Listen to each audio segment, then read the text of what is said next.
ಓಂ ತದೇತತ್ ಸಹಸ್ರಂ ತತ್ಸರ್ವಂ ತಸ್ಯ ಮೇನ್ನಂ ಮಿತ್ರಂ ದಕ್ಷಿಣಂ ಸಜಿತಿ ಪ್ರಾಣಃ ಪರೋಕ್ಷಪ್ರಿಯಾ ಇವ ಹಿ ದೇವಾಃ ಪರೋಕ್ಷಪ್ರಿಯಾ ಇವ ಹಿ ದೇವಾಃ. ಓಂ ಶುಚಯೇ ನಮಃ.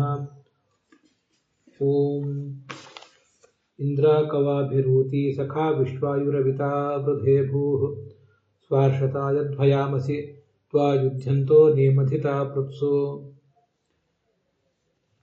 ವಿಷ್ಣು ಸಹಸ್ರನಾಮ ಸ್ತೋತ್ರದಲ್ಲಿ ಇದು ಕೆಲವು ಕಡೆ 251ನೇ ನಾಮ, ಇನ್ನು ಕೆಲವು ಕಡೆ 254, ನಾವು ನೋಡ್ತಿರುವ ಸಂಖ್ಯೆಯಲ್ಲಿ 257ನೇ ನಾಮ.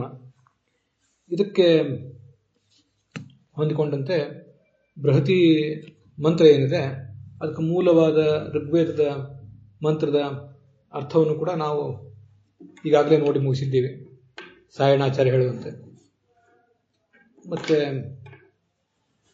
ಋಗ್ವೇದದಲ್ಲಿ ಈ ಬೃಹತಿ ಮಂತ್ರಕ್ಕೆ ಆಧಾರವಾಗಿ ಬರುವಂತಹ ಏನು ಮಂತ್ರಗಳಿವೆ ಅವುಗಳಿಗೆ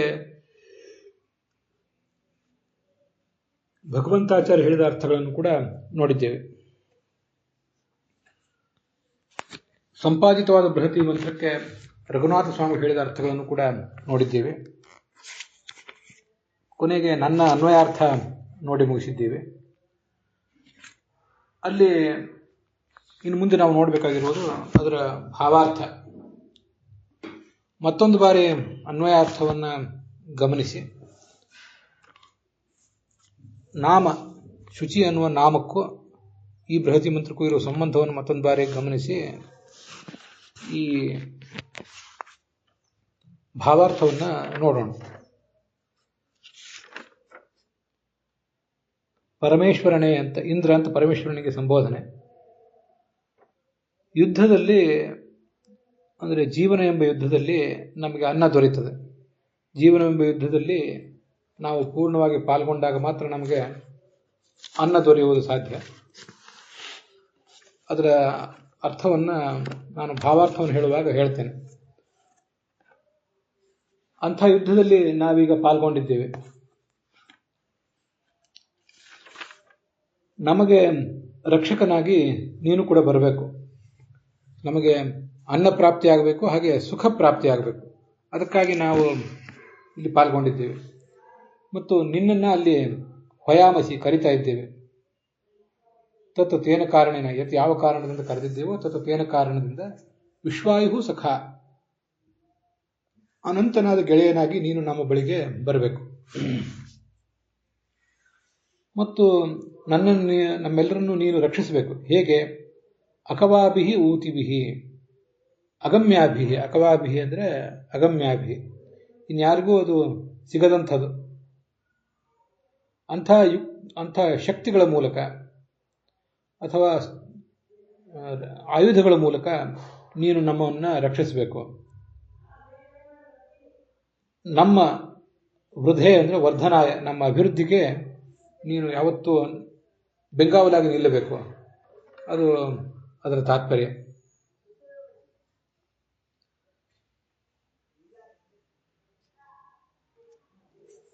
ಈ ನಾಮಕ್ಕೂ ಬೃಹತಿಗೂ ಏನು ಸಂಬಂಧ ಅದನ್ನು ಈಗ ಒಂದು ಸ್ವಲ್ಪ ನೋಡಬೇಕು.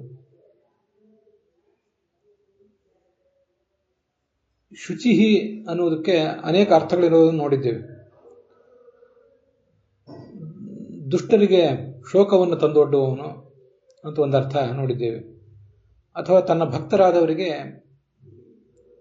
ಕೊಡಬೇಕಾದ್ದೆಲ್ಲವನ್ನು ಕೊಟ್ಟು ಅವರನ್ನು ಕಾಪಾಡುವವನು ಅನ್ನೋ ಅರ್ಥ ನೋಡಿದ್ದೇವೆ. ಶು ಅಂದರೆ ಸುಖ, ಶ ಅಂದರೆ ಸುಖ, ಶು ಅಂದರೆ ಸುಖ ಸ್ವರೂಪನಾದವನು. ಮತ್ತೆ ಚಿ ಅಂದರೆ ನಮ್ಮ ಹೃದಯದಲ್ಲಿ ಆರಾಧಿತನಾದವನು, ಸುಖ ಸ್ವರೂಪ ಎಂಬುದಾಗಿ ಭಕ್ತರಿಂದ ಆರಾಧಿತನಾದವನು. ತಾನು ಶುಭವನ್ನು ಸ್ವೀಕಾರ ಮಾಡುವವನು, ಭಕ್ತರಿಗೂ ಕೂಡ ಶುಭವನ್ನೇ ಯಾವತ್ತೂ ಕೊಡುವಂಥವನು. ಇದು ಶುಚಿ ಅನ್ನೋದಕ್ಕೆ ಅರ್ಥ. ದೈತ್ಯರಿಗೆ ಶುಕ್ ಅಂದರೆ ದುಃಖವನ್ನು ಕೊಡುವಂಥವನು. ಇದನ್ನು ಕೆಲವು ಗೋವಿಂದಾಚಾರ್ಯರು, ಭಗವಂತಾಚಾರ್ಯ ಮೊದಲಾದವರು ಹೇಳಿದ ಅರ್ಥಗಳನ್ನು ನೋಡಿದ್ದೇವೆ. ಶುಭಂ ಚಿನೋತಿ ಇತಿ ಶುಚಿಹಿ ಅಂತ ಏನು ಅರ್ಥ ಇದೆಯಲ್ಲ, ಶುಭವನ್ನೇ ತಾನು ಸ್ವೀಕಾರ ಮಾಡಿ ತನ್ನ ಭಕ್ತರಿಗೂ ಕೊಡ್ತಾನೆ. ಈ ಅರ್ಥವನ್ನ, ಭಕ್ತರಿಗೆ ಶುಭವನ್ನೇ ಕೊಡ್ತಾನೆ ಅನ್ನೋ ಅರ್ಥವನ್ನ ಇಲ್ಲಿ ಸ್ವಾರ್ಷತ ಹಯಾಮಸಿ ಅಂತ ಈ 2 ಶಬ್ದಗಳಿಂದ ಬೃಹತಿ ಮಂತ್ರ ವರ್ಣನೆ ಮಾಡಿದೆ. ಸ್ವಾರ್ಷತ ಅಂದರೆ ಸುಖಕ್ಕಾಗಿ, ನಮಗೆ ಸುಖ ಪ್ರಾಪ್ತಿಯಾಗಬೇಕಾಗಿದೆ, ಅದಕ್ಕೆ ನಿನ್ನನ್ನು ಕರಿತೇವೆ, ನೀನು ಬಂದು ನಮಗೆ ಸುಖ ಕೊಡಬೇಕು, ಅದು ಮಂತ್ರದಲ್ಲಿ ಕಾಣಿಸ್ತದೆ. ಹೀಗೆ ಶುಚಿ ಅನ್ನುವುದು ಸುಖದಾಯಕ ಅನ್ನೋ ಅರ್ಥ. ತಾನ ಸುಖವನ್ನು ಸ್ವೀಕಾರ ಮಾಡ್ತಾನೆ ಅನ್ನೋದು ಆ ಕಡೆಯಲ್ಲಿ, ನಮಗೆ ಸುಖವನ್ನು ಕೊಡ್ತಾನೆ ಅಂತ ಅನ್ನೋದು ಬಹಳ ಮುಖ್ಯವಾದದ್ದು. ಇಲ್ಲಿ ನಾವೀಗ ಹೇಳಬೇಕಾದದ್ದು ಸುಖವನ್ನು ಕೊಡ್ತಾನೆ ಅನ್ನೋ ಅರ್ಥವನ್ನೇ ಬೃಹತಿ ಮಂತ್ರ ಸ್ವಾರ್ಷತ ಹಯಾಮಸಿ ಅಂತ ಹೀಗೆ ವರ್ಣಿಸಿದೆ. ಇನ್ನು ಇದರ ಭಾವಾರ್ಥವನ್ನ ನಾವೀಗ ಗಮನಿಸಬೇಕು. ಈ ಜೀವನವೆಂಬ ಯುದ್ಧದಲ್ಲೇ ನಮಗೆ ಬುದ್ಧಿಯ ಆಹಾರ ಸಿಗೋದು, ಹೊಟ್ಟೆಗೆ ಆಹಾರ ಸಿಗೋದು ಇಲ್ಲಿಯೇ.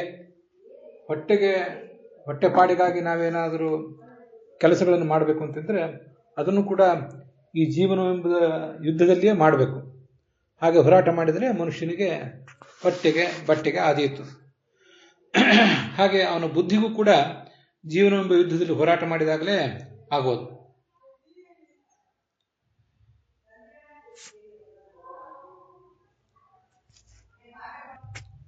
ಬುದ್ಧಿಯ ಆಹಾರ ಅಂದ್ರೆ ಏನು? ಛಾಂದೋಗ್ಯ ಉಪನಿಷತ್ತಿನ ಭಾಷ್ಯದಲ್ಲಿ ಅದನ್ನು ವರ್ಣನೆ ಮಾಡ್ತಾರೆ. ಗುರೋರ್ ವಿದ್ಯಾ ಸ್ವೀಕೃತಿಯ ಸ ಆಹಾರ ಇತಿ ಸ್ಮೃತಃ ತಚ್ಛುದ್ಧೌ ಜ್ಞಾನಶುದ್ಧಿ ಸ್ಯಾತ್ ಜ್ಞಾನಶುದ್ಧೌ ಧ್ರುವ ಸ್ಮೃತಿ ಸ್ಮೃತಿಸ್ಥೈರ್ಯ ತ್ವಾಪರೋಕ್ಷಂ ಹರೇರ್ ಮೋಕ್ಷ ತಥೋ ಭವೇತ್ ಅಂತ. ಗುರುಗಳಿಂದ ಏನು ವಿದ್ಯೆಯನ್ನು ಸ್ವೀಕಾರ ಮಾಡ್ತೀವಲ್ಲ ಅದಕ್ಕೆ ಆಹಾರ ಅಂತ ಅನ್ಬೇಕು. ಉಪನಿಷತ್ನಲ್ಲಿ ಆಹಾರ ಶುದ್ಧವು ಮನಃಶುದ್ಧಿ ಸತ್ವಶುದ್ಧಿ ಅಂತ ವರ್ಣನೆ ಮಾಡಿದ್ದಾರೆ ಛಾಂದೋಗ್ಯ ಉಪನಿಷತ್ತಿನಲ್ಲಿ. ಆಹಾರ ಇದ್ರೇ ನಮ್ಮ ಮನಸ್ಸು ಶುದ್ಧ ಆಗ್ತದಂತ. ಗುರು ಏನು ನಾವೇನು ವಿದ್ಯೆಯನ್ನು ಸ್ವೀಕಾರ ಮಾಡ್ತೀವಲ್ಲ ಅದು ಶುದ್ಧವಾಗಿದ್ದರೆ ಅದರಿಂದ ಮೊದಲು ಪರೋಕ್ಷ ಜ್ಞಾನ, ಮತ್ತೆ ಅದರಿಂದ ಸ್ಥಿರವಾದ ಸ್ಮರಣೆ, ಅದರಿಂದ ಸ್ಥಿರವಾದ ಅಪರೋಕ್ಷ ಜ್ಞಾನ, ಮುಂದೆ ಮುಕ್ತಿ ಅಂತ ಛಾಂದೋಗ್ಯ ಭಾಷ್ಯ ಅದನ್ನು ವರ್ಣನೆ ಮಾಡ್ತದೆ. ಅದಕ್ಕಾಗಿ ನಮಗೆ ಗುರುವಿನಿಂದ ಏನು ಆಹಾರ ದೊರೆಯಬೇಕಲ್ಲ, ಆ ಆಹಾರವನ್ನೇ ನಾನು ಜ್ಞಾನ ಅಂತ ಇಲ್ಲಿ ಪರಿಗಣನೆ ಮಾಡ್ಕೊಂಡಿರೋದು. ನಮ್ಮ ಯುದ್ಧ ಅಂದರೆ ಜೀವನವೆಂಬ ಯುದ್ಧ, ಅದರಲ್ಲಿ ಈ ಜ್ಞಾನ ಅನ್ನುವುದೇ ಅನ್ನ, ಅದರಿಂದಾಗಿ ನಮಗೆ ಸುಖ ಬೇಕಾಗಿರೋದು.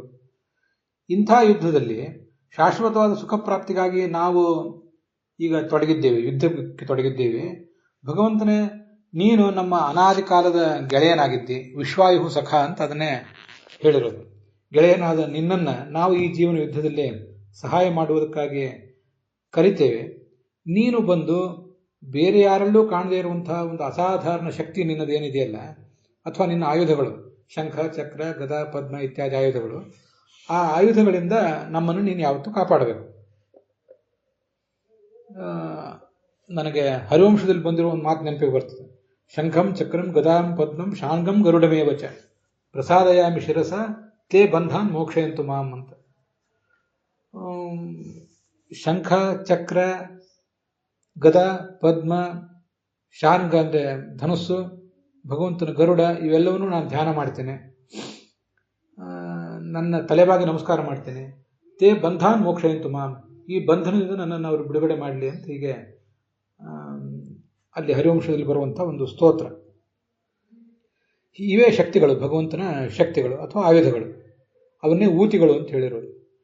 ಅವುಗಳ ಮೂಲಕ ಆತ ನಮ್ಮನ್ನು ಕಾಪಾಡಬೇಕು. ಇಂಥ ಬೇರೆ ಯಾರಲ್ಲೂ ಕಾಣದೇ ಇರುವಂತಹ ನಿನ್ನ ಈ ಶಕ್ತಿಗಳಿಂದ ನೀನು ನಮ್ಮನ್ನು ಕಾಪಾಡಬೇಕು. ಮತ್ತೆ ನಮ್ಮ ಆಧ್ಯಾತ್ಮಿಕ ಅಭಿವೃದ್ಧಿಗಾಗಿ ಯಾವತ್ತೂ ನಮ್ಮೊಂದಿಗೆ ನೀನು ಇರಬೇಕು. ಅಲ್ಲಿ ಮಾ ಭೂಹು ಅಂತಿದೆ. ಇರುವುದು ಅಂದ್ರೆ ಏನರ್ಥ? ಅಭೂಹು ಅಂತ ಅದನ್ನ ಲುಂಗ್ಲಕಾರದ ಮಧ್ಯಮ ಪುರುಷ ರೂಪದ ಪ್ರಯೋಗ ಮಾಡಿದ್ದಾರೆ. ಬೃಹದಾರಣ್ಯಕ ಭಾಷ್ಯದಲ್ಲಿ ಒಂದು ಶ್ಲೋಕ ಇದೆ. ಅಭೂತ್ ಭವಿಷ್ಯತಿ ಭವತ್ಯೇವಮಾದಿ ಪದಾನಿತು ನಿತ್ಯ ಭಾವಾಭಿಧಾಯಿನಿ ಯತ್ರ ವಾಚ್ಯ ಹರೇರ್ಗುಣಾಃ.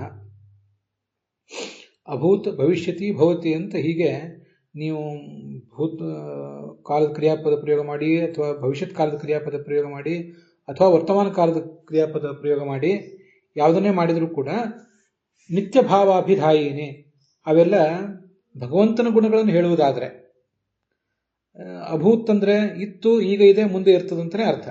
ಭವಿಷ್ಯತಿ ಅಂದರೆ ಮುಂದೆ ಇರ್ತದೆ ಅಂತ ಅರ್ಥ, ಈಗೂ ಇದೆ ಅಂತ ಅರ್ಥ, ಹಿಂದೆ ಇತ್ತು ಅಂತ ಅರ್ಥ. ನಿಮ್ಮ ಗುಣಗಳನ್ನು ಹೇಳುವಾಗ ವಿಷಯ ಬೇರೆ, ಅದಲ್ಲಿ ಸಂಬಂಧಪಡ್ತದೋ ಇಲ್ಲೋ ನಾವು ಹೇಳಲಿಕ್ಕೆ ಬರೋದಿಲ್ಲ. ಆದರೆ ಭಗವಂತನ ಗುಣಕ್ಕೆ ಸಂಬಂಧಪಟ್ಟಂತೆ ಹೀಗೆ ನಾವು ವರ್ಣನೆ ಮಾಡುವಾಗ ಅವು ಎಲ್ಲವೂ ಕೂಡ ಯಾವತ್ತೂ ಆ ಗುಣಗಳಿವೆ ಅಂತ ಅದರ ತಾತ್ಪರ್ಯ ಆಗ್ತದೆ. ಇದು ಅದರ ಭಾವಾರ್ಥ ನಾವೀಗ ನೋಡಿದ್ದು. ಇನ್ನು ಮುಂದೆ ಅಲ್ಲಿ ಇಂದ್ರ ಕವಾಭಿರೂತಿಭಿಹಿ ಅಂತ ಈಗ ಬಂತಲ್ಲ, ಅಕವಾಭಿಹಿ ಅಂತಿದೆಯಲ್ಲ, ಅದಕ್ಕೆ ಭಗವಂತಾಚಾರ್ಯ ಅರ್ಥ ಮಾಡಿದ್ದಾರೆ. ಅಕವಾಭಿಹಿ ಅಂದರೆ ಅಕವಾ ಅಂತ ಏನಿದೆಯಲ್ಲ ಅದು ಶಬ್ದ. ಅಕವಾಭಿಹಿ ಅನ್ನೋದು ತೃತೀಯ ವಿಭಕ್ತಿ ಏಕವಚನ. ಕು ಗತವು ಅಥವಾ ಕು ಶಬ್ದವು ಅಂತ ಹೀಗೊಂದು ಧಾತು, ಅದು ಗತಿ ಅನ್ನೋ ಅರ್ಥವನ್ನು ಹೇಳ್ತದೆ. ಹಾಗಾಗಿ ಕವ ಅಂದರೆ ಗಮ್ಯವಾದದ್ದು, ಇನ್ನೊಬ್ಬರಿಂದ ಗಮ್ಯವಾದದ್ದು ಅಂತ ಅರ್ಥ. ಅಕವ ಅಂತಂದ್ರೆ ಇನ್ನೊಬ್ಬರಿಂದ ಅಗಮ್ಯವಾದದ್ದು, ಇನ್ನೊಬ್ಬರಿಗೆ ಯಾವತ್ತಿಗೂ ಕೂಡ ಸಿಗದೇ ಇರುವಂಥದ್ದು ಅಂತ ಈಗ ತಾತ್ಪರ್ಯ. ಇನ್ನೊಬ್ಬರಲ್ಲಿ ಕಾಣದೇ ಇರುವ ಅಸಾಧಾರಣವಾದ ನಿನ್ನದೇ ಆದ ಗುಣ ಅಂತ ಈಗ ಅದ್ರ ತಾತ್ಪರ್ಯ ಆಗ್ತದೆ. ಅದನ್ನು ಶಕ್ತಿ ಅಂತಾಗಲಿ ಆಯುಧ ಅಂತಾಗಲಿ ಏನಾದರೂ ನಾವು ಅರ್ಥ ಮಾಡ್ಕೋಬಹುದು. ಇದಿಷ್ಟು ಅಲ್ಲಿ ನಾವು ಭಾವಾರ್ಥ ಸಮೇತ ನೋಡಿದ್ದಾಯಿತು. ಇನ್ನು ಈ ಭಗವಂತನನ್ನು ನಾವು ಶುಚಿ ಅಂತ ಹೀಗೆ ವರ್ಣನೆ ಮಾಡುವಾಗ ಅವನಲ್ಲಿ ಬೇರೆ ಬೇರೆ ಥರದ ಉಲ್ಲೇಖಗಳನ್ನು ಗಮನಿಸಬೇಕು. ಭಗವಂತನ ಶುಚಿತ್ವವನ್ನು ವರ್ಣನೆ ಮಾಡುವ ಬೇರೆ ಬೇರೆ ಥರದ ಉಲ್ಲೇಖಗಳನ್ನು ಗಮನಿಸಬೇಕು. ಭಗವಂತ ತನ್ನ ಸ್ವರೂಪವನ್ನು ಭಕ್ತರ ಎದುರಿಗೆ ತೋರಿಸ್ತಾನೆ. ಅವನು ಅಚಿಂತ್ಯ ಶಕ್ತಿ ಉಳ್ಳವನು ಹೌದು, ಆದರೆ ನಾಯಮಾತ್ಮ ಪ್ರವಚನೇನ ಲಭ್ಯ ನ ಮೇಧಯಾ ಬಹುನಾ ಶ್ರುತೇನ ಯಮೈ ವೇಷ ವೃಣುತೆ ತೇನ ಲಭ್ಯ ತಸ್ಯೇಷ ಆತ್ಮ ವಿವೃಣುತೆ ತನೂಂ ಸ್ವಾಂ. ತನ್ನ ಸ್ವರೂಪವನ್ನು ಅವನು ಹೀಗೆ ತೋರಿಸ್ಕೋತಾನೆ. ಅವನು ಪ್ರವಚನ ನಮ್ಮ ಬುದ್ಧಿಶಕ್ತಿ ಇತ್ಯಾದಿಗಳು ಯಾವುದಕ್ಕೂ ಮುಣಿಯುವವನಲ್ಲ ಅಂತ ಹೀಗದರ ತಾತ್ಪರ್ಯ ಇದೆ. ಅದನ್ನು ನಾವಿಲ್ಲಿ ನೆನಪು ಮಾಡ್ಕೋಬೇಕು. ಶೋಚಯತಿ ಅಂದರೆ ಪ್ರಕಾಶಯತಿ. ಶೋಚಯತಿ ಅನ್ನೋದಕ್ಕೆ ಪ್ರಕಾಶಯತಿ ಅಂತ ಹೇಗೆ ಅರ್ಥ ಅನ್ನೋದನ್ನು ನಾವು ಕಳೆದ ದಿವಸ ನೋಡಿದ್ದೇವೆ. ಶುಚ ಪ್ರಕಾಶ ಅಂತ ಆಚಾರ್ಯರು ಭಾಗವತ ತಾತ್ಪರ್ಯದಲ್ಲಿ ಹೇಳಿದ್ದನ್ನು ನಾವು ಗಮನಿಸಿದ್ದೇವೆ.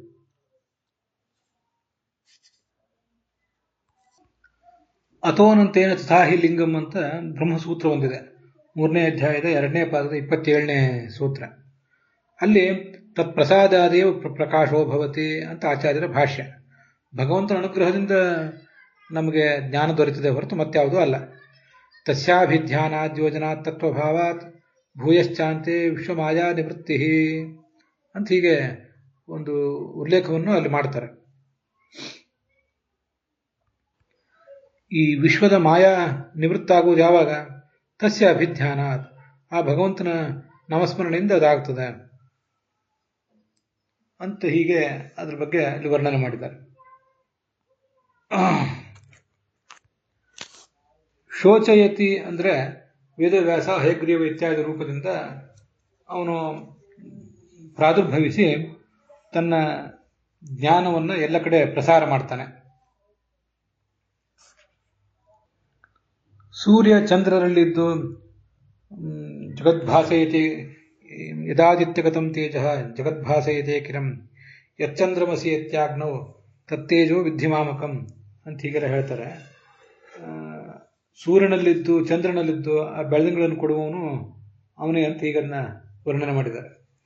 ಆದ್ದರಿಂದ ಈ ಎಲ್ಲರ ಮೂಲಕ ಬಾಹ್ಯ ಪ್ರಕಾಶವನ್ನು ಕೊಡುವವನು ಅವನೇ, ಅಂತರಂಗದ ಪ್ರಕಾಶವನ್ನು ಕೊಡುವವನು ಕೂಡ ಅವನೇ ಆಗಿದ್ದಾನೆ ಅಂತ ತಾತ್ಪರ್ಯ.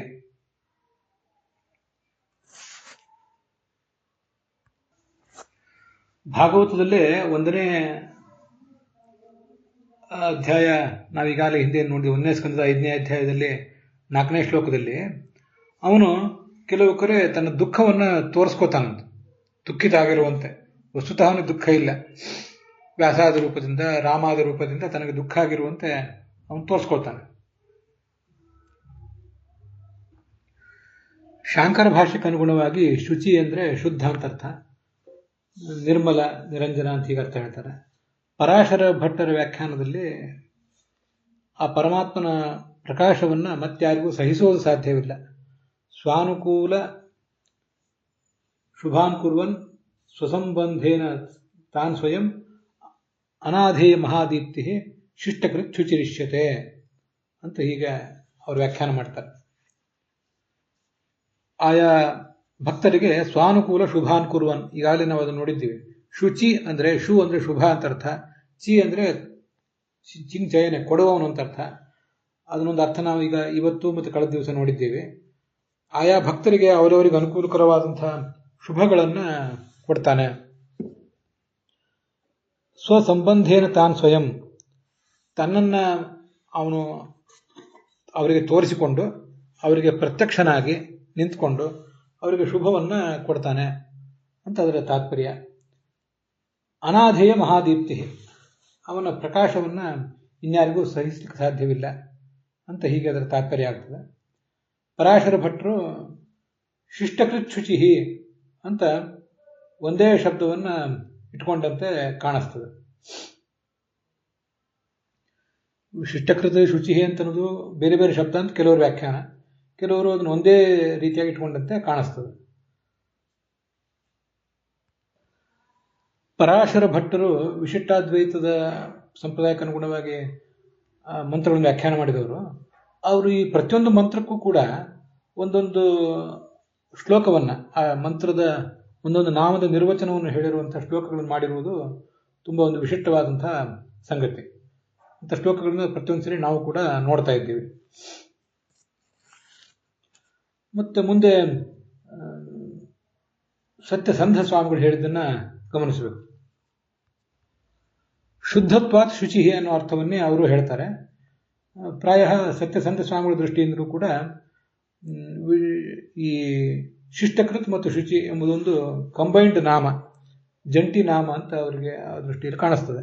ಹಾಗಾಗಿ ಕೆಲವ್ರ ದೃಷ್ಟಿಯಲ್ಲಿ ಇದು 251, ಇನ್ನು ಕೆಲವ್ರ ದೃಷ್ಟಿಯಲ್ಲಿ 257, 254 ಹೀಗೆ ನಾಮಗಳ ವ್ಯತ್ಯಾಸ ಆಗುವುದು ಇದೇ ಕಾರಣದಿಂದ. ಲಕ್ಷಾಲಂಕಾರದಲ್ಲಿ ವಾದಿರಾಜ ಶ್ರೀಗಳು ಈ ಶಬ್ದಕ್ಕೆ ಅರ್ಥ ಬರೆದಿಲ್ಲ, ಶುಚಿ ಅಂತನ್ನೋದಕ್ಕೆ. ಹೀಗೆ ಶುಚಿ ಅಂತನ್ನೋದು ಈ ಹಿಂದೆ ಒಂದ್ಸರಿ ಉಪೇಂದ್ರ ವಾಮನ ಶ್ರೀಮಾನ್ ಅಮೋಘ ಶುಚಿರೂರ್ಜಿತ ಅಂತನಲ್ಲಿ ಒಂದು ಕಡೆ ಬಂದಿದೆ ಶುಚಿ ಅಂತ. ಸುಮಾರು 150, 160ನೇ ನಾಮ ಅದು. ಈಗ ಇನ್ನೊಂದು ಕಡೆ ಬಂದಿದೆ. ಶುಚಿ ಅಂತನ್ನೋದು ಹೀಗೆ ಶುದ್ಧ ಅನ್ನೋ ಅರ್ಥವನ್ನು ಹೇಳ್ತದೆ. ಅದಲ್ಲದೆ ಶುಚಿ ಅಂತ ಹೀಗೊಂದು ಭಗವಂತನ ರೂಪ ಇರ್ತದೆ. ಈಗ ನಾವು ನೋಡುವಂತೆ ನಮಗೆ ಅಪೇಕ್ಷಿತವಾದ ಎಲ್ಲವನ್ನು ಕೊಡುವಂತಹ ರೂಪ ಅದು. ನಮ್ಮನ್ನು ಸ್ವಚ್ಛಗೊಳಿಸಿ ನಮಗೆ ಅಪೇಕ್ಷಿತವಾದ ಎಲ್ಲವನ್ನು ಕೊಡುವಂತಹ ರೂಪ. ಭಗವಂತ ಅಗ್ನಿ ಇತ್ಯಾದಿಗಳಲ್ಲಿ ಇದ್ದು, ಶುದ್ಧವಾದ ಅಗ್ನಿ ಇತ್ಯಾದಿಗಳಲ್ಲಿದ್ದು ಅಂತರ್ಯಾಮಿಯಾಗಿದ್ದು ನಮ್ಮ ದೋಷಗಳನ್ನು ಪರಿಹಾರ ಮಾಡಿ ನಮಗೆ ಬೇಕಾದ್ದೆಲ್ಲವನ್ನು ಕೂಡ ಕೊಡ್ತಾನೆ. ಪರಶುರಾಮ ಧನದ ದೇವತೆ, ಅವನು ನಮ್ಮ ದೋಷಗಳನ್ನು ಪರಿಹಾರ ಮಾಡಿ ಧನವನ್ನು ಕೊಡ್ತಾನೆ, ಹಾಗೆ ಜ್ಞಾನವನ್ನು ಕೂಡ ಕೊಡ್ತಾನೆ. ಜ್ಞಾನದಾಯಕನವಾದ ರೂಪವು ಹೌದವನು. ಸಂಹರ್ತ್ರೇ ಸರ್ವದೋಷಾಣ ಜ್ಞಾನೋತ್ಪಾದನ ಹೇತವೆ, ಎಲ್ಲ ದೋಷಗಳನ್ನು ಪರಿಹಾರ ಮಾಡುವ, ಜ್ಞಾನವನ್ನು ಕೊಡುವ ಧನಸ್ಯ ದೇವತಾಯಿ, ಧನದ ದೇವತೆಯಾದ ಭಾರ್ಗವಾಯ ನಮೋ ನಮಃ, ನಿನಗೆ ಭಾರ್ಗವ ರೂಪದ ನಿನಗೆ ನಮಸ್ಕಾರ ಅಂತ ಸರ್ವಮೂಲವನ್ನು ಆಧರಿಸಿ ನಾವು ಮಾಡಿಕೊಂಡಂಥ ಒಂದು ಶ್ಲೋಕ ಅದು. ಹೀಗೆ ಭಗವಂತನನ್ನ ಶುಚಿ ಎಂಬ ನಾಮದಿಂದ ನಾವು ಧ್ಯಾನಿಸಿ ಮಂತ್ರವನ್ನು ಉಚ್ಚಾರ ಮಾಡಿ, ಶುಚಯೇ ನಮಃ ಅಂತ, ಇಕಾರಾಂತವಾದ ಶಬ್ದ ಅದು. ಅದರಿಂದ ಶುಚಯೇ ನಮಃ ಅಂತ ಹೀಗೆ ಅದನ್ನು ಆರಾಧನೆ ಮಾಡಬೇಕು. ಮತ್ತೆ ಅದರ ಜೊತೆಗೆ ಈ ಬೃಹತಿ ಮಂತ್ರವನ್ನು ನಾವು ಹೇಳೋದರಿಂದ ನಮಗೆ ನಾವು ಅನ್ನಕ್ಕಾಗಿ ಈ ಯುದ್ಧದಲ್ಲಿ ತೊಡಗಿದ್ದೇವೆ ಅಂತ ಹೇಳ್ತಾ ಇದ್ದೀವಿ. ಭಗವಂತನ ಮುಂದೆ ನಮ್ಮ ಭಿನ್ನ ಮಾಡಿಕೊಂಡಿದ್ದೇವೆ. ಅನ್ನಕ್ಕಾಗಿ ಮಾಡುವುದು ಅಂದರೆ ಜ್ಞಾನಕ್ಕಾಗಿ ಮಾಡುವುದು. ಗುರುಗಳಿಂದ ಯೋಗ್ಯರಾದ ಗುರುಗಳನ್ನು ನಮಗೆ ದೊರಕಿಸಿಕೊಟ್ಟು ಅವರಿಂದ ನಮಗೆ ಶುದ್ಧವಾದ ರೀತಿಯಿಂದ ಜ್ಞಾನ ಬರುವಂತೆ ಮಾಡು. ಆ ಜ್ಞಾನವೇ ನಮಗೆ ಅನ್ನ. ಈ ಜೀವನವೆಂಬ ಯುದ್ಧದಲ್ಲಿ ಆ ಶುದ್ಧವಾದ ವಿದ್ಯೆಯನ್ನು ದೊರಕಿಸಿಕೊಳ್ಳುವುದು ಒಂದು ತುಂಬ ಕಷ್ಟದ ಕೆಲಸವೇ. ಅದನ್ನು ನಿನ್ನ ಅನುಗ್ರಹದಿಂದಲೇ ನಾನು ಮಾಡಬೇಕು. ಮತ್ತೆ ಹಿಂದೆಯೂ ಇಂದು ಮುಂದು ಎಲ್ಲ ಹಂತದಲ್ಲೂ ಕೂಡ ನೀನು ನಮಗೆ ಸಯುಜಾ ಸಖಾಯ ಸಯುಕ್ ಸಖ ಆಗಿ ನಮ್ಮ ಜೊತೆಗೆ ನೀನಿದ್ದಿ. ಹಾಗೆ ಇದ್ದು ಆ ಯುದ್ಧದಲ್ಲಿ ನೀನು ನಮಗೆ ಗೆಲುವು ಕೊಡಿಸಬೇಕು. ಸನ್ಮಿತ್ರ ಲಕ್ಷಣವೊಂದನ್ನ ಸಂಸ್ಕೃತದ ಸುಭಾಷಿತ ರಾಶಿಯಲ್ಲಿ ನಾವು ನೋಡ್ತೇವೆ. ಮಾತೇವ ರಕ್ಷತಿ ಪಿತೇವ ಹಿತೇ ನಿಯುಕ್ತೆ ಕಾಂತೇವ ಚಾಭಿರಮಯತ್ಯಪನೀಯ ಖೇದಂ ಅಪದ್ಗತಂಚನ ಪ್ರಜಹಾತಿ ಕಾಲೇ ಸನ್ಮಿತ್ರ ಲಕ್ಷಣಮಿದಂ ಪ್ರವದಂತಿ ಸಂತಹ ಅಂತ. ಮಾತೇವ ತಾಯಿಯಂತೆ ರಕ್ಷತೆ, ಯಾವತ್ತು ಈ ಗೆಳೆಯನಾದವನು ನಮ್ಮನ್ನು ಕಾಪಾಡ್ತಾನೆ. ಪಿತೇವ ಹಿತೇ ನಿಯುಕ್ತೆ, ತಂದೆಯಂತೆ ನಮ್ಮನ್ನ ಯಾವ ಮಾರ್ಗದಲ್ಲಿ ತೊಡಗಿಸ್ಬೇಕೋ ಆ ಮಾರ್ಗದಲ್ಲಿ ತೊಡಗಿಸ್ತಾನೆ. ಗೆಳತಿಯಂತೆ ಅಥವಾ ಪತ್ನಿಯಂತೆ ನಮ್ಮ ಖೇದವನ್ನು ಪರಿಹಾರ ಮಾಡಿ ನಮ್ಮನ್ನು ಅವನು ಮುನ್ನಡೆಸ್ತಾನೆ.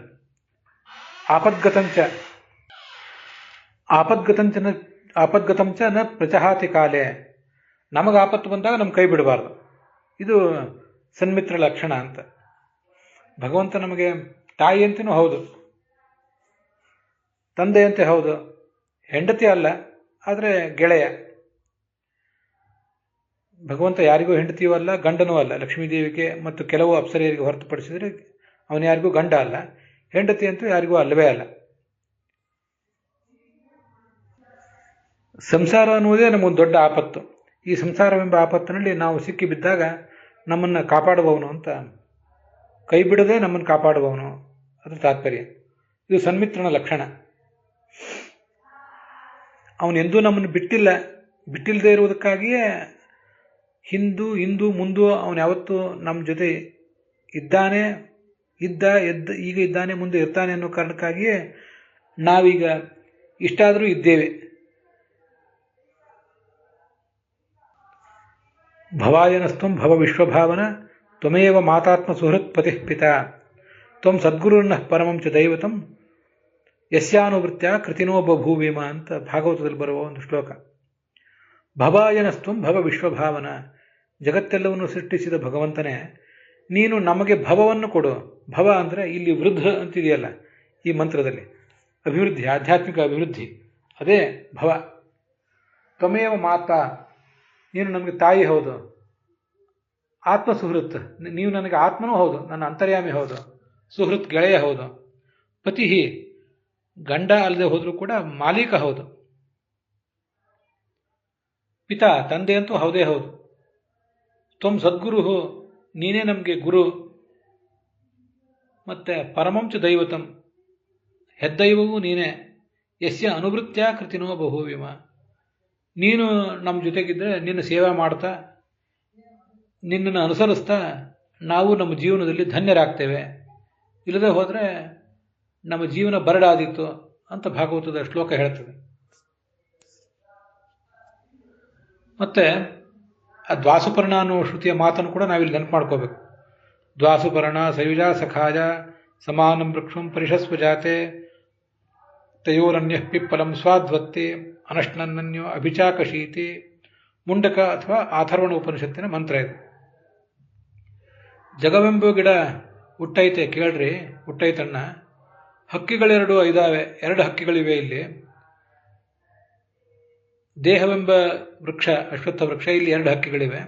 ಅದರಲ್ಲಿ ಒಂದು ಹಕ್ಕಿ ಹಣ್ಣು ತಿಂತೈತೆ, ಇನ್ನೊಂದು ಹಕ್ಕಿ ಹಣ್ಣು ತಿಂತಾ ಇಲ್ಲ.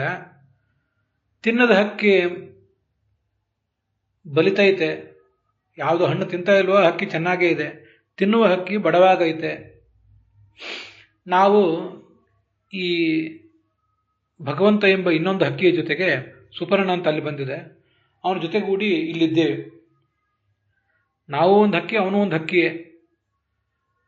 ನಾವು ಅನ್ನಕ್ಕಾಗಿ, ಅದೇ ಇಲ್ಲಿ ನೇಮಧಿತ ಅಂತ ಬಂದಿದ್ದು, ಅನ್ನಕ್ಕಾಗಿ ಹಂಬಲಿಸ್ತಾ ಇದ್ದೇವೆ. ಹೊಟ್ಟೆಗೂ ಅನ್ನ ಬೇಕು ನಮಗೆ, ಬುದ್ಧಿಗೂ ಅನ್ನ ಬೇಕು. ಭಗವಂತನಿಗೆ ಯಾವುದೂ ಬೇಕಾಗಿಲ್ಲ. ಹೊಟ್ಟೆಗಂತೂ ಅವನಿಗೆ ಅನ್ನ ಬೇಕಾಗೇ ಇಲ್ಲ. ಜ್ಞಾನ ಅದೂ ಬೇಕಾಗಿಲ್ಲ ಅವನಿಗೆ, ಸರ್ವಜ್ಞನಾದ್ರಿಂದ. ಅಂತೂ ಅಲ್ಲಿ ಏನು ಅನ್ನ ನೇಮ ಅಂತ ಬಂದಿದೆ, ಮತ್ತು ಕರ್ಮಫಲ ಅಂತ ಉಪನಿಷತ್ತಿನಲ್ಲಿ ಏನು ಬಂದಿದೆ, ಅದು ಎರಡೂ ಕೂಡ ಅವನಿಗೆ ಬೇಡ. ಯಾವುದನ್ನು ಅವನು ಸ್ವೀಕಾರ ಮಾಡ್ತಿಲ್ಲ. ನಿತ್ಯ ಸರ್ವೋತ್ತಮ ಸರ್ವಜ್ಞನಾದ್ರಿಂದ, ತೃಪ್ತನಾದ್ರಿಂದ ಅವನಿಗೆ ಆಹಾರವೂ ಬೇಡ. ತಯೋರಣ್ಯ ಪಿಪ್ಪಲಂ ಸ್ವಾದ್ವತ್ತಿ, ಒಂದು ಹಕ್ಕಿ ಹೊಟ್ಟೆಗೆ ಆಹಾರ ತಿಂತಾ ಇದೆ, ಹಾಗೆ ಕಷ್ಟಪಟ್ಟು ಜ್ಞಾನವನ್ನು ಸಂಪಾದನೆ ಮಾಡ್ತಾ ಇದೆ ಗುರುಗಳ ಮೂಲಕ, ಪರಮಗುರುವಾದ ಭಗವಂತನ ಮೂಲಕ. ಆದರೂ ಇನ್ನೂ ಚಡಪಡಿಸ್ತಾ ಇದೆ. ಹೊಟ್ಟೆಗೆ ಆಹಾರ ತಿಂದರೂ ಇದರ ದೈಹಿಕ ಆರೋಗ್ಯ ಸರಿ ಇಲ್ಲ. ಶಾಸ್ತ್ರವನ್ನು ಅಧ್ಯಯನ ಮಾಡ್ತಾ ಇದ್ರೂ ಕೂಡ ಶ್ರವಣ ಮನನ ಧ್ಯಾನಗಳು ಯುಕ್ತ ರೀತಿಯಲ್ಲಿ ಸಾಕ್ತಾ ಇಲ್ಲ. ಆದ್ದರಿಂದ ಅದರ ಚಡಪಡಿಕೆ ನಿಂತಿಲ್ಲ. ಆಧ್ಯಾತ್ಮಿಕ ಕೃಶತೆ. ಯಾಕೆಂದ್ರೆ ಪರೋಕ್ಷ ಜ್ಞಾನವನ್ನು ಸಂಪಾದನೆ ಮಾಡಿದೆ ಈ ಹಕ್ಕಿ ಆಹಾರದ ರೂಪದಲ್ಲಿ. ಆದರೆ ಆ ಪರೋಕ್ಷ ಜ್ಞಾನ ಅದರ ಪ್ರಾರಬ್ಧ ಕರ್ಮ, ಕಲಿಕಾಲ ಇತ್ಯಾದಿಗಳ ಧಾಳಿಗೊಳಗಾಗಿ ಅದಿನ್ನೂ ದೃಢವಾಗಿಲ್ಲ. ಆದ್ದರಿಂದ ಆ ಜ್ಞಾನವನ್ನು ಸಂಪಾದನೆ ಮಾಡಿದರೂ, ಒಂದಿಷ್ಟು ಕರ್ಮವನ್ನು ಮಾಡ್ತಾ ಇದ್ರೂ ಕೂಡ ಈ ಜೀವ ಎಂಬ ಹಕ್ಕಿ ಹೀಗೆ ಬಡವಾಗಿದೆ. ಇದು ಅದರ ದುಸ್ಥಿತಿ. ಇನ್ನು ಆ ಭಗವಂತ ಎಂಬ ಹಕ್ಕಿ ಮಾತ್ರ ಕರ್ಮವನ್ನೂ ಮಾಡ್ತಿಲ್ಲ, ಹಾಗೆ ಜ್ಞಾನವನ್ನು ಸಂಪಾದನೆ ಮಾಡಬೇಕಾದ ಅಗತ್ಯವೂ ಅದಕ್ಕಿಲ್ಲ. ಅದು ಮಾತ್ರ ಅಭಿಚಾಕಶೀತೆ, ಕಂಗೊಳಿಸ್ತಾನೆ ಇದೆ, ಪ್ರಕಾಶಮಾನವಾಗೇ ಇದೆ. ಅನಾದಿ ಕಾಲದಿಂದ ಅದು ಪ್ರಕಾಶಮಾನವಾಗೇ ಇದೆ. ಅದನ್ನು ಪ್ರಕಾಶಮಾನವಾಗಿದೆ ಅಂತ ಉಪಾಸನೆ ಮಾಡುವ ಮೂಲಕ ನೋಡಿ, ಅಲ್ಲಿ ಅಭಿಚಾಕಶೀತಿ, ಅನಶ್ನನ್ಯ ಅಭಿಚಾಕಶೀತಿ ಅಂತಿದೆ ನೋಡಿ. ಅಭಿಚಾಕಶೀತಿ ಅಂದರೆ ಪ್ರಕಾಶಮಾನವಾಗಿದೆ ಅಂತ ಅರ್ಥ. ಅಥರ್ವಣ ಉಪನಿಷತ್ತಿನ ಅಭಿಚಾಕಶೀತಿ ಎನ್ನುವ ಹಾಗೆ ಇಲ್ಲಿ ಶುಚಿ ಎನ್ನುವ ಮಾತಿಗೂ ಕೂಡ ಹೋಲಿಕೆ ಇರುವುದನ್ನು ನಾವು ಗಮನಿಸಬೇಕು. ಶುಚಿ ಅಂದರೆ ಇಲ್ಲಿ ಕೂಡ ಪ್ರಕಾಶಮಾನವಾದವನು ಅಂತ ಅರ್ಥ, ಅಲ್ಲಿಯೂ ಪ್ರಕಾಶಮಾನವಾದದ್ದು ಆ ಭಗವಂತ ಎಂಬ ಹಕ್ಕಿ ಪ್ರಕಾಶಮಾನವಾಗಿದೆ. ಏನೋ ಹಣ್ಣು ತಿಂದೇ ಹೋದರೂ ಕೂಡ ಅಂತ ಅದರ ತಾತ್ಪರ್ಯ. ಅದರ ಮುಂದಿನ ಮಂತ್ರದಲ್ಲಿ ಸಮಾನೇ ವೃಕ್ಷೇ ಪುರುಷೋ ನಿಮಗ್ನಃ ಅನೀಶಯ ಶೋಚತಿ ಮುಹ್ಯಮಾನಃ. ಭಗವಂತ ನಮ್ಮನ್ನು ಶೋಕಕ್ಕೆ ಈಡು ಮಾಡಿದ್ದಾನೆ ಅಂತ ಬಂದಿದೆಯಲ್ಲ, ಕೇವಲ ದುಷ್ಟರನ್ನು ಮಾತ್ರ ಶೋಕಕ್ಕೆ ಈಡು ಮಾಡಿದ್ದಲ್ಲ, ಸಜ್ಜನರಾದ ನಮಗೂ ಕೂಡ ಶೋಕ ಬಂದಿದೆ. ಯಾಕೆ ಅಂದರೆ ನಾನು ನನ್ನದು ಅನ್ನೋ ಅಭಿಮಾನಕ್ಕೆ ಒಳಗಾಗಿದ್ದೀವಿ, ತುತ್ತಾಗಿದ್ದೀವಿ. ಆದ್ದರಿಂದ ಅನೀಶಯ ಶೋಚತಿ, ಜೀವನ ಕೂಡ ದುಃಖಕ್ಕೆ ಒಳಗಾಗಿದ್ದಾನೆ. ಆದ್ದರಿಂದ ಇವನನ್ನು ದುಃಖಕ್ಕೆ ಒಳಗೆ ಮಾಡಿರುವುದರಿಂದ ಅವನು ಶೋಚತಿ ಅಂತ, ಭಗವಂತನಿಗೆ ಶುಚಿ ಅಂತ ಹೆಸರು. ಆದರೆ ಆ ಭಗವಂತನನ್ನು ನಮಗಿಂತ ಸರ್ವೋತ್ತಮ ಅಂತ ತಿಳ್ಕೊಂಡಾಗ ವೀತಶೋಕ ಭವತಿ, ಅವನು ಎಲ್ಲ ದುಃಖಗಳನ್ನು ಕೂಡ ಪರಿಹಾರ ಮಾಡ್ಕೊಳ್ತಾನೆ ಅಂತ ಬಂದಿದೆ. ಇಲ್ಲಿ ನೋಡಿ, ಈ ಎಲ್ಲ ಮಂತ್ರಕ್ಕೂ, ಅಥರ್ವಣ ಮಂತ್ರಕ್ಕೂ, ಈ ಋಗ್ವೇದದ ಈ ಮಂತ್ರಕ್ಕೂ ಒಂದು ಸಂಬಂಧ ಇರುವುದನ್ನು ಈ ಥರ ಗಮನಿಸಬೇಕು. ಅವನು ನಮ್ಮನ್ನು ಶೋಕಕ್ಕೆ ಗುರಿ ಮಾಡಿದ್ದಾನೆ. ಶೋಕದಿಂದ ನಾವು ಈಗ ಪಾರಾಗಬೇಕಾಗಿದೆ. ಜೀವನವೆಂಬ ಯುದ್ಧದಲ್ಲಿ ಈ ಶೋಕಗಳೆಲ್ಲ ಸಹಜ. ಅಶೋಚ್ಯಾನ್, ಯಾರ ಬಗ್ಗೆ ನಾವು ಶೋಕ ಪಡಬಾರ್ದೋ ಅವ್ರ ಬಗ್ಗೆ ಶೋಕ ಪಡ್ತಿದ್ದೀವಿ, ಅಂಥ ವಸ್ತುಗಳ ಬಗ್ಗೆ ಮತ್ತು ವ್ಯಕ್ತಿಗಳ ಬಗ್ಗೆ. ಅಪರಿಹಾರ್ಯಾರ್ಥೆ ನತ್ವಂ ಶೋಚಿತು ಅರ್ಹಸಿ, ಯಾವುದು ಜೀವನದಲ್ಲಿ ಬದಲಾಯಿಸಲಿಕ್ಕೆ ಸಾಧ್ಯ ಇಲ್ವೋ ಅಂಥ ವಸ್ತುಗಳ ಬಗ್ಗೆ ಎಲ್ಲ ನಾವು ದುಃಖ ಪಡ್ತಾ ಇದ್ದೀವಿ ಅಂತ ಭಗವಂತ ಗೀತಾದಲ್ಲಿ ನಮ್ಮನ್ನ ತಿವಿದು ಎಚ್ಚರಿಸಿದ್ದಾನೆ. ಮೂರನೇ ಮಂತ್ರ ಒಂದಿದೆ, ಯದಾ ಪಶ್ಯತೆ ರುಗ್ಮವರ್ಣಂ ಕರ್ತಾರಮೀಶಂ ಪುರುಷಂ ಬ್ರಹ್ಮಯೋನಿಂ ತದಾ ವಿದ್ವಾನ್ ಪುಣ್ಯಪಾಪೇ ವಿಧೂಯ ನಿರಂಜನಃ ಪರಮಂ ಸಾಮ್ಯಮುಪೈತೆ. ಆ ಬಂಗಾರದಂತೆ ಹೊಳೆಯುವ ಬಣ್ಣ ಭಗವಂತಂದು, ಜಗತ್ಕರ್ತ ಗುಣಪೂರ್ಣ. ಆ ಭಗವಂತನನ್ನು ಕಂಡಾಗ ತನ್ನ ಪುಣ್ಯ ಪಾಪಗಳನ್ನೆಲ್ಲ ಕಳ್ಕೊಂಡು ಆ ಜೀವ ಪಾಪಲೇಪವಿಲ್ಲದವನಾಗಿ, ಅದೇ ಶುಚಿ. ಭಗವಂತನ ಶುಚಿ ಅಂತ ಉಪಾಸನೆ ಮಾಡಿದರೆ ನಾವು ಕೂಡ ಶುಚಿಗಳಾಗ್ತೇವೆ. ಮತ್ತೆ ನಹ ವೃದ್ಧೆ, ನಮ್ಮ ಅಭಿವೃದ್ಧಿಗಾಗಿ ನೀನು ಬರಬೇಕು ಅಂತ ಬಂದಿದೆಯಲ್ಲ, ಅಲ್ಲಿ ಅಭಿವೃದ್ಧಿ ಅಂದರೆ ಅದು ಆ ಪರಮಾತ್ಮನಂತೆ ತಾನು ಕೂಡ ಸುಖವನ್ನು, ಸ್ವರೂಪ ಸುಖವನ್ನು ಪಡೆಯುವುದೇ ಅಭಿವೃದ್ಧಿ. ಅದನ್ನೇ ಪರಮಂ ಸಾಮ್ಯಮುಪೈತಿ, ಭಗವಂತನ ಸಮಾನತೆಯನ್ನು ಆ ಜೀವ ಪಡ್ಕೋತಾನೆ ಅಂತ ಹೀಗೆ ಬಂದಿದೆ. ಹೀಗೆ ಋಗ್ವೇದದ ಈ ಮಂತ್ರವನ್ನು ಹಾಗೆ ಅಥರ್ವಣ ಉಪನಿಷತ್ತಿನ ಮಂತ್ರಗಳನ್ನು ನಾವು ಹೋಲಿಸಿ ನೋಡಿದರೆ ಆ ಶುಚಿ, ಅಭಿಚಾಕಶೀತಿ, ವೀತಶೋಕ ಇತ್ಯಾದಿ ಮಾತುಗಳಲ್ಲಿರುವ ಸಮಾನತೆ ನಮ್ಮ ಗಮನಕ್ಕೆ ಬರ್ತದೆ. ಅದರೊಂದಿಗೆ ಇವತ್ತಿನ ಈ ಭಾಗ ಸಮಾಪ್ತ ಆಗಿದೆ. ಹುಸಿಯ ನಾಡಿ ಹೊಟ್ಟೆ ಹೊರೆವ ವಿಷಯದಲ್ಲಿ ರಸಿಕನೆಂದು ಹುಸಿಗೆ ಹಾಕಿದಿರುವ ಇನ್ನು ಋಷಿಕೇಶನ ಈಶನಿನ್ನ ಚರಣ ಭಜನೆ ಆಸೆಯಿಂದ ಮಾಡುವೆ ದೋಷ ರಾಶಿ ನಾಶ ಮಾಡು ಶ್ರೀಶಕೇಶವ. ಶ್ರೀಕೃಷ್ಣಾರ್ಪಣ ವಸ್ತು.